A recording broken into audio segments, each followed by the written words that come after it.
नमस्कार। India debate में आप सबका स्वागत है। मैं हूं आशुतोष पाठक। दिल्ली में चूहे बिल्ली का खेल शुरू है। पर्दे के पीछे बहुत खतरनाक रणनीति बनाई जा रही है मित्रों, बहुत खतरनाक। और इसलिए देश को बड़ा संभल कर चलना पड़ेगा।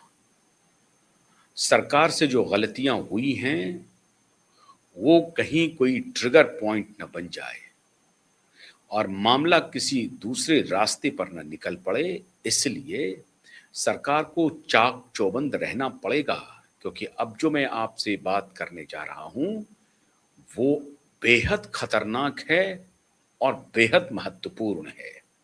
लेकिन चर्चा की शुरुआत करने के पहले मैं आपसे फिर अनुरोध कर रहा हूं कि आप हमारे चैनल को सब्सक्राइब कीजिए। जिन्होंने नहीं किया है जरूर कीजिए।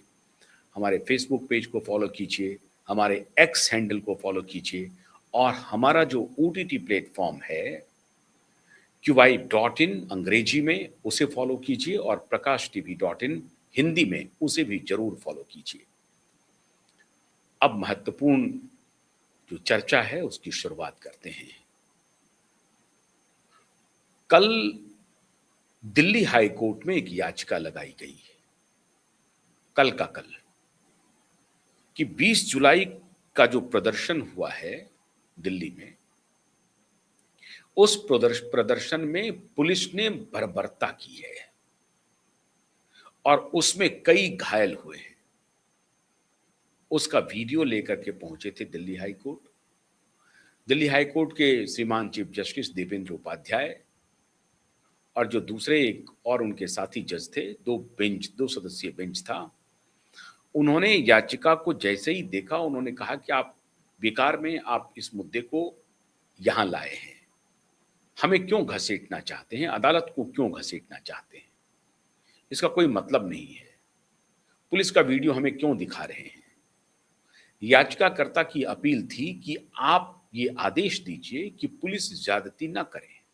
अब मान लीजिए कि अदालत उनकी बात को सुन लेती और अदालत कहती कि ठीक है हम आदेश दे देते हैं कि पुलिस ज्यादती ना करे, और फिर एक बलवा हो जाए, आंदोलन हो जाए, सैकड़ों हजारों की संख्या में लोग सड़क पर आ जाएं, पत्थरबाजी इधर से हो उधर से हो किधर से भी हो, लेकिन हो, अगर हो गई मान लीजिए पत्थरबाजी हो जाए तो पुलिस को क्या कहा जाए, अदालत क्या कहेगी, आप कुछ मत करिए, पुलिस हाथ जोड़ करके बैठ जाए, एक शब्द ना निकाले, पुलिस ये कहे कि नहीं नहीं आप जो बढ़ रहे हैं बढ़ते जाइए और अभी जो सदन में कार्रवाई चल रही है उस कार्रवाई का कोई मतलब नहीं है, सारे सांसदों को वहां से निकाल करके भगा दीजिए। हालांकि ईमानदारी से अगर पूछिएगा तो सदन की स्थिति आजकल बहुत खराब है और बहुत सारे अनपढ़ों की भी फौज है, बहुत लायक लोग भी हैं। ऐसा कह देना ठीक नहीं होगा कि संपूर्ण रूप से सदन में लायक लोग हैं ही नहीं, ये कहना उचित नहीं होगा। लेकिन कुछ बहुत आला दर्जे के घटिया से घटिया इंसान भी पहुंच गए हैं सदन, ये भी कोई छिपी हुई बात नहीं है, इस सच को भी स्वीकार करना चाहिए। तो दोनों बातें हैं, लेकिन इसका यह कतई मतलब नहीं है, इस सब की चर्चा हो सकती है, जनतांत्रिक तरीके से चर्चा हो सकती है चुनाव में अब फिर कहेंगे कि चुनाव में जाइए, चुनाव की रणनीति अलग होती है, वो अलग विषय है, उस पर फिर लंबा डिबेट हो जाएगा। लेकिन ये कहीं से भी इसकी इजाजत नहीं दी जा सकती है, चाहे कितने भी घटिया आदमी क्यों ना सांसद बन करके बैठे हों, और उसको कॉलर पकड़ करके वहां से भगा दिया जाए, ये तो मुमकिन नहीं है। क्यों? क्योंकि व्यवस्था का विषय है, जनता के द्वारा चुने हुए प्रतिनिधि हैं, अच्छे हैं खराब हैं, आपको स्वीकार करना पड़ेगा, क्योंकि चुनावी प्रक्रिया को हम लोगों ने स्वीकार किया है। और अगर हम चुनावी प्रक्रिया को स्वीकार नहीं करते हैं तब तो ये सारी बातें संभव हैं कि आप जाइए, घुस जाइए संसद में और जो कोई भी वहां बैठा है उसको उठा करके फेंक दीजिए और कहिए भाग बाहर निकलो यहां से, अब हम संसद में बैठेंगे। ऐसा तो नहीं हो सकता है। इरादा लेकिन यही है, जैसा कि बांग्लादेश में हुआ, नेपाल में हुआ, श्रीलंका में हुआ। इरादा यही है कि जो चुने हुए आए हैं उसको भगा दें, हम बैठ जाएं, फिर से चुनाव करवाएं। और चुनाव में जैसे एक यूट्यूबर नेपाल में प्रधानमंत्री बन गए हैं, वैसे यहां भी कुछ नचनिया, गवैया, टपली गैंग चुनाव में आ जाए, उनको वोट मिल जाएगा और वो जीत करके आ जाएंगे। तो उनके लिए एक उदाहरण दे देते हैं। 16 वर्ष तक शर्मिला इरोम ने आंदोलन किया, भूख हड़ताल किया, अनशन किया। प्रशासन ने ऑल्टरनेट व्यवस्था किया उनको खाना फीड देने के लिए, नाक से नली लगा दिया, नाक से नली लगी रही 16 वर्षों तक, of and on off and on वो आंदोलन करती ही रही, रुकी नहीं। फिर आंदोलन टूटा। आंदोलन टूटने के बाद वो चुनाव लड़ने के लिए गई। अब देखिए सर, भारत कितना अद्भुत देश है, आपको अंदाजा हो जाएगा। इसलिए भारत में श्रीलंका, बांग्लादेश और नेपाल हो जाएगा, इसकी कल्पना दूर दूर तक मत कीजिए, इतना कॉम्प्लेक्स सोसाइटी है। तो ये जो जंतर मंतर पर इकट्ठा हो रहे हैं, कुछ लफंगे हैं, कुछ अच्छे हैं, कुछ लुच्चे हैं, कुछ टुच्चे हैं, हर प्रकार की आबादी है वहां पे। ऐसा नहीं कि सिर्फ अच्छे अच्छे ही लोग हैं, ऐसा नहीं है कि सिर्फ टुच्चे टुच्चे ही हैं, ऐसा नहीं है कि सिर्फ लुच्चे लुच्चे ही हैं, ऐसा नहीं है कि सिर्फ गुंडे गुंडे ही हैं। भांति भांति के लोग पहुंचते हैं, और जब इस तरह के प्रदर्शन होते हैं तो भांति भांति के लोग पहुंचेंगे, और फिर टोटलिटी में ये बड़ा प्रदर्शन दिखने लगता है। वही हो रहा है। मैं इसके लिए जिम्मेदार सरकार को मानता हूं, दूसरे तो करेंगे ही, आप उनको मौका देंगे तो वो करेंगे। हालांकि ये बात भी सत्य है कि मौका नहीं देंगे तब भी वो करेंगे ये भी सत्य है, लेकिन तब आपको कहने के लिए कुछ आधार होगा। अभी आप थोड़े बैकफुट पर हैं, थोड़े बैकफुट पर तो हैं, इस बात को स्वीकार करना पड़ेगा। खैर, अभी मामला है अदालत बनाम आंदोलन कर्मियों का। रणनीति देखिए, मालूम है इनको कि 20 जुलाई को हम आंदोलन करेंगे, और 20 जुलाई के पहले अभी खबरें चल रही हैं, भाई जिस दिन इन्होंने आंदोलन शुरू किया 18-20 दिन तक थे लोग वहां नहीं आ रहे थे। यकायक संसद सत्र के पहले दिन ही लोग क्यों आ गए? इसलिए क्योंकि ये राजनीतिक पार्टियों के द्वारा भेजी गई भीड़ है, और जो वीडियो आ रहे हैं उसमें से कोई छात्र वहां है ही नहीं। हाँ, बेरोजगार छात्र जो हैं, ग्रेजुएट किए हुए हैं, +2 करके घूम रहे हैं, लेकिन नीट के कोई एस्पिरेंट नहीं है, नीट के फैमिली वाले नहीं है। स्कूलों में पढ़ने वाले बहुत कम बच्चे हैं वहां पे, या अपने नीट के लिए या कॉम्पिटिटिव एग्जाम के लिए, इंजीनियरिंग के एग्जाम के लिए जो बच्चे, वो नहीं है वहां पे। अगर वो होते तो ये माना जाता कि यह आंदोलन वाकई में बच्चों का है, स्टूडेंट का है, कॉलेज के स्टूडेंट का है। ऐसा नहीं है। इस आंदोलन के आड़ में कुछ और खेल चल रहा है, और ये चल रहा है, और ये चलेगा, चलना भी चाहिए। क्यों नहीं चलना चाहिए? क्योंकि आप भी ये पहले करके आए हैं। आपने भी किसी समय में कहा था 35 रुपए तेल हम बेचेंगे, याद है ना? रुपए की डॉलर को कमजोर करेंगे, लेकिन नहीं हुआ। नहीं हुआ तो उस वक्त आपने इनका लाभ उठाया, आपसे नहीं हुआ ना, लेकिन उस वक्त था तो आपने इसका लाभ उठाया, आप आ गए सत्ता में। करप्शन के आड़ में आपने पॉलिटिक्स कर दिया, आप आ गए सत्ता में। तब इसकी आड़ में ये पॉलिटिक्स करेगा, ये अब सत्ता में आते हैं कि नहीं आते हैं ये तो जनता तय करेगी। लेकिन हम आते हैं फिर शर्मिला इरोम पे। वो गई चुनाव लड़ने के लिए, चुनाव लड़ा उन्होंने, 100 वोट आया, 100। कल्पना कर सकते हैं आप? 16 वर्षों तक जनता की आवाज बनने के लिए, जनता की डिमांड को सामने रख करके अन्न जल त्यागने की कोशिश करने वाली शर्मिला इरोम को 100 वोट आए, 100। उसके बाद उन्होंने कहा कि साहब कुछ नहीं हो सकता है यहां। उन्होंने इस सार्वजनिक जीवन से त्यागपत्र दे दिया।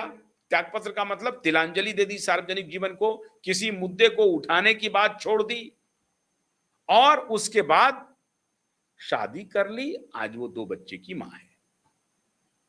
16 वर्ष का निहितार्थ यही है, 16 वर्ष का फलितार्थ ये है शर्मिला इरोम के मामले में। अब आपको बात समझ में आ गई?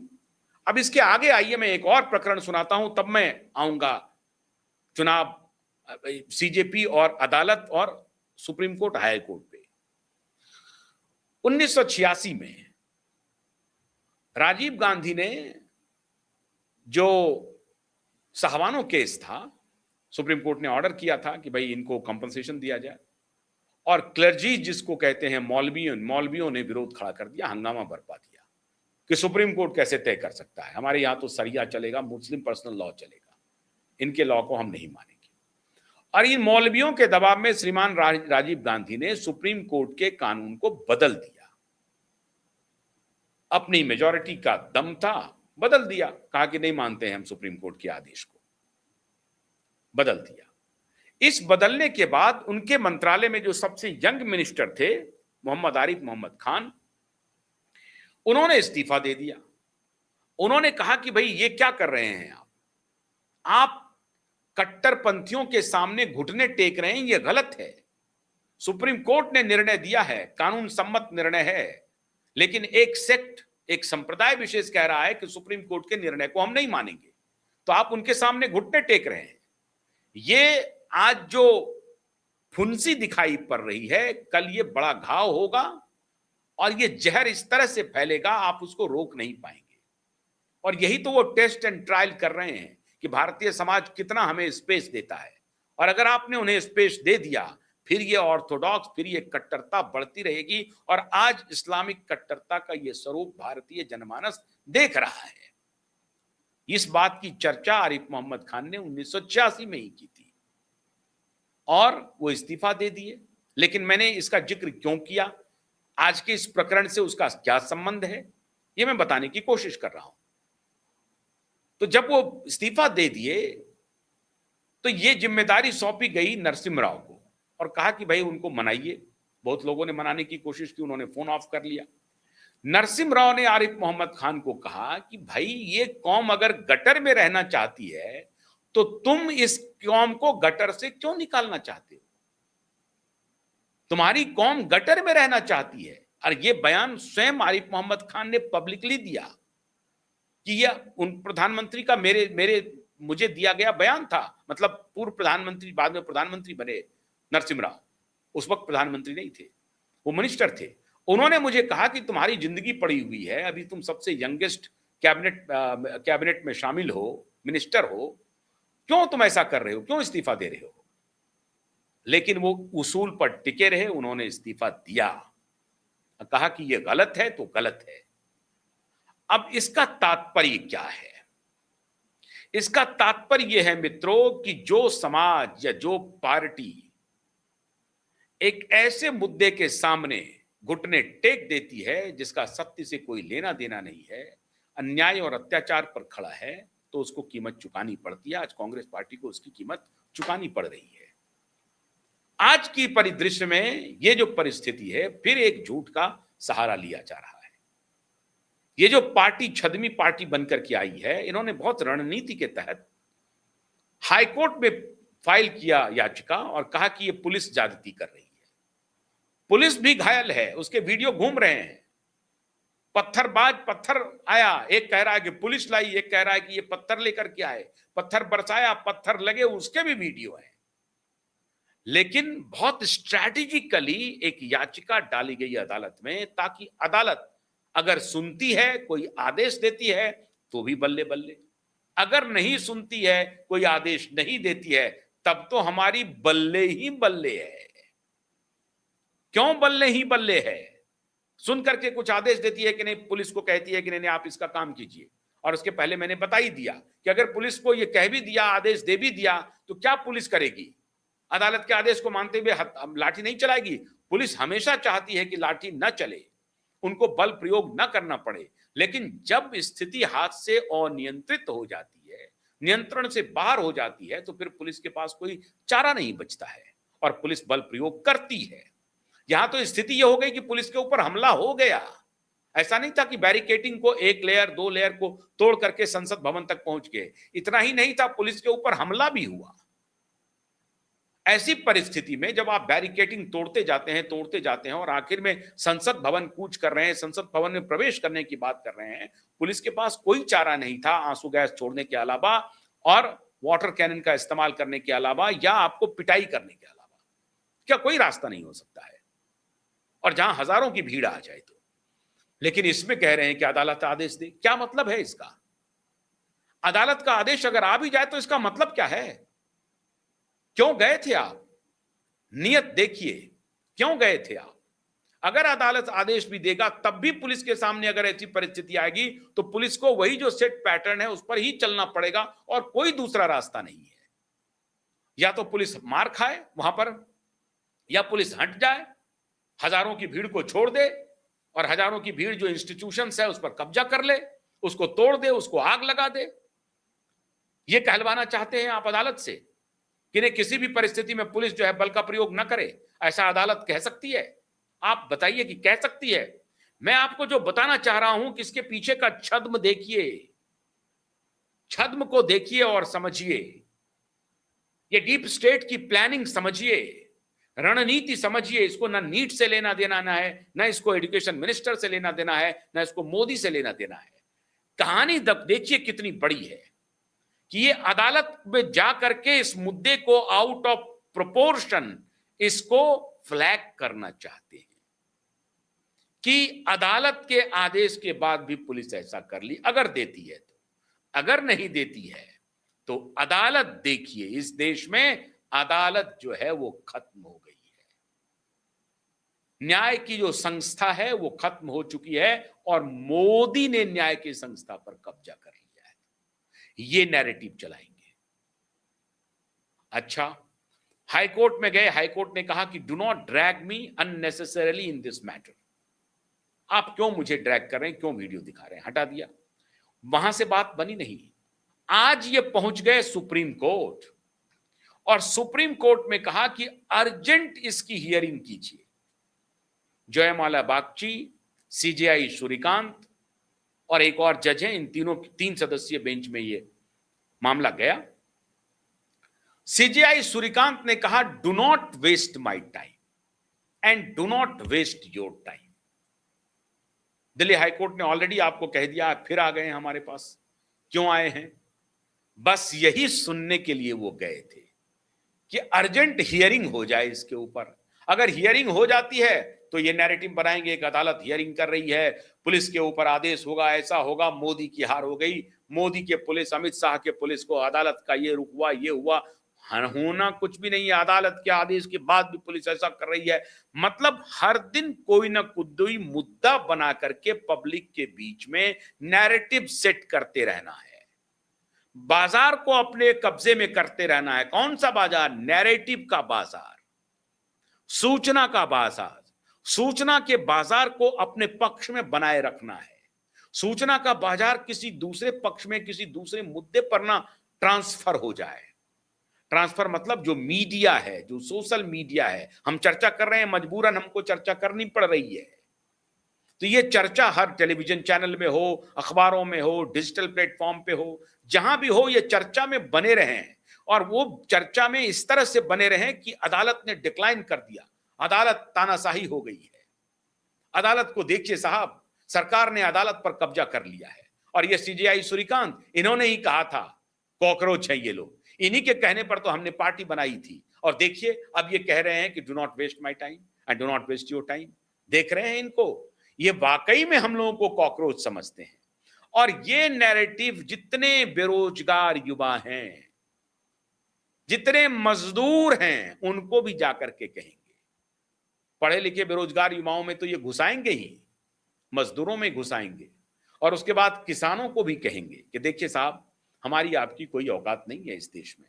तो किसान, मजदूर और पढ़े लिखे बेरोजगार युवा, पढ़े लिखे बेरोजगार युवाओं में देखिए, किसी को बैचलर का स्पेलिंग पूछ रहा है, वो नहीं बता रहे हैं। नीट का पूछ रहा है, वो नहीं बता रहे हैं। एनटीए का पूछ रहा है, वो नहीं बता रहे हैं। मतलब अजीब अजीब इस तरह के वीडियो आ रहे हैं। मैं ये नहीं कह रहा हूं कि इसका मतलब ये नहीं कि उनको प्रदर्शन करने का अधिकार नहीं है। एक सवाल का जवाब नहीं देते हैं इसका मतलब वो अज्ञानी है, मैं ये भी नहीं कह रहा हूं। मैं इसको हटा लेता हूं, वापस करता हूं। लेकिन आप ये बताइए कि ये सुप्रीम कोर्ट ने जब कहा कि don't waste my time, Delhi high court ने कहा don't drag me, don't drag us in this matter, उसके बाद भी ये लोग थमे नहीं हैं। सारे अखबारों में खबरें चलने लगी, सुप्रीम कोर्ट डिक्लाइंड, एकदम से रिजेक्ट कर दिया, अर्जेंटली सुनने के लिए तैयार नहीं था। और ये लोग कह रहे थे कि अर्जेंटली सुनिए, बहुत अर्जेंट मैटर है ये। मतलब कॉकरोच बोलने वाले चीफ जस्टिस को अब फिर से घेरा जाएगा, फिर से बदनाम किया जाएगा कि असल में कॉकरोच हम लोगों को समझते हैं। आज अगर यही किसी अमीर का कोई ऐसा केस होता तो ये अर्जेंटली उस केस को सुन लेते, पीएम का केस होता तो सुन लेते। पीएम का केस नहीं है इसलिए नहीं सुना, किसी कॉरपोरेट घराने का, अडानी अंबानी का नहीं है इसलिए नहीं सुना। हम लोग जब लेके गए थे तो हमारा नहीं सुना, क्योंकि हम लोग गरीब आदमी हैं। अब ये नैरेटिव बना करके इसको अब चलाएंगे, दूर दूर तक ये मैसेज पहुंचाएंगे। मतलब जुडिशरी, सरकार, इन दोनों के खिलाफ वातावरण तैयार करो, वातावरण तैयार करो। रिपोर्टिंग हो रही है, डोंट वेस्ट माय टाइम, ये लाइन है हिंदू का या हिंदुस्तान टाइम्स का, जिसको भी निकाल के देख लें, डोंट वेस्ट माय टाइम, ये लाइन है। इस तरह की रिपोर्टिंग हो रही है। हो सकता है उन्होंने ये कहा हो कि अभी आप इसमें जाइए, अभी अभी ये मामला लॉ एंड ऑर्डर का है, इसको आप देखिए, इसमें हमारी कोई आवश्यकता नहीं है। मैं तो हैरान हूं जजों के कम्युनिकेशन को लेकर के। देवेंद्र उपाध्याय ने कम्युनिकेशन ठीक किया कि आप मुझे इसमें क्यों घसीट रहे हैं, वो ठीक किया। इन्होंने कहा कि don't waste my time, don't waste your time, वकील को बोल रहे हैं। अरे भाई, इस भाषा का प्रयोग करने की आवश्यकता क्या है जस्टिस श्रीकांत जी?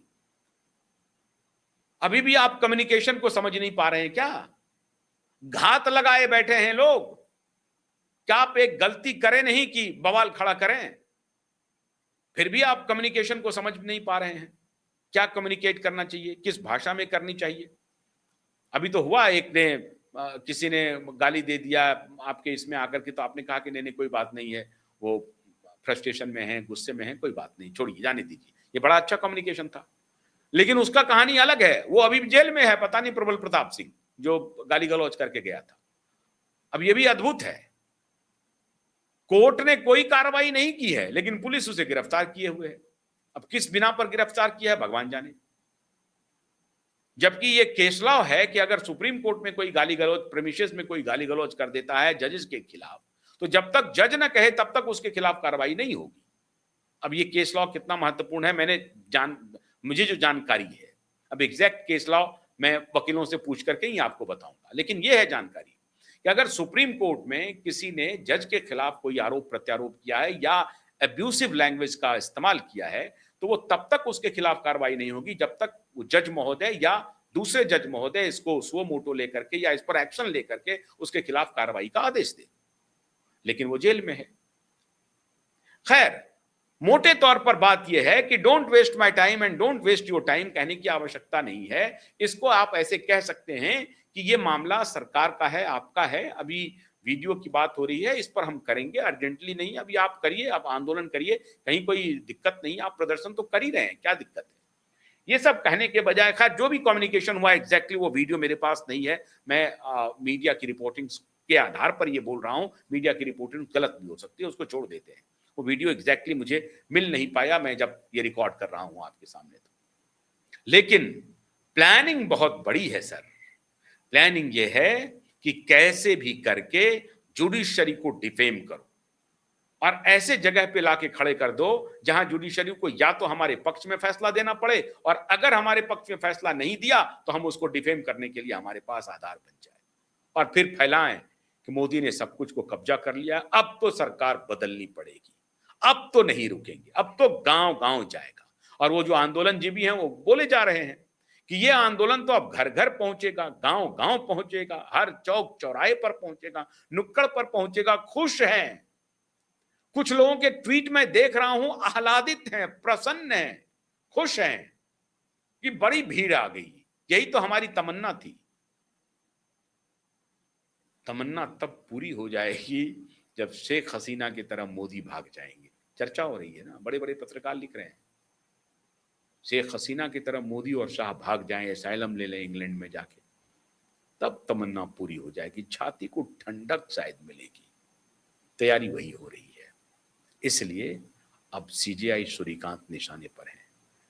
तो मैं तो श्रीमान मिलॉर्ड से कहूंगा कि धैर्य बनाए रखिए, अब आप निशाने पर हैं। आप ही से शुरू हुई थी ये कॉकरोच, पता नहीं ये कॉकरोच आपके ही घर में घुस जाएगी और फिर तांडव करेगी। तो अलर्ट रहिए। प्लानिंग बहुत बड़ी है, गहरी है, 7 समंदर चल रही है, एक्टर्स यहाँ पर एक्टिंग कर रहे हैं। बहुत बहुत शुक्रिया। नमस्कार।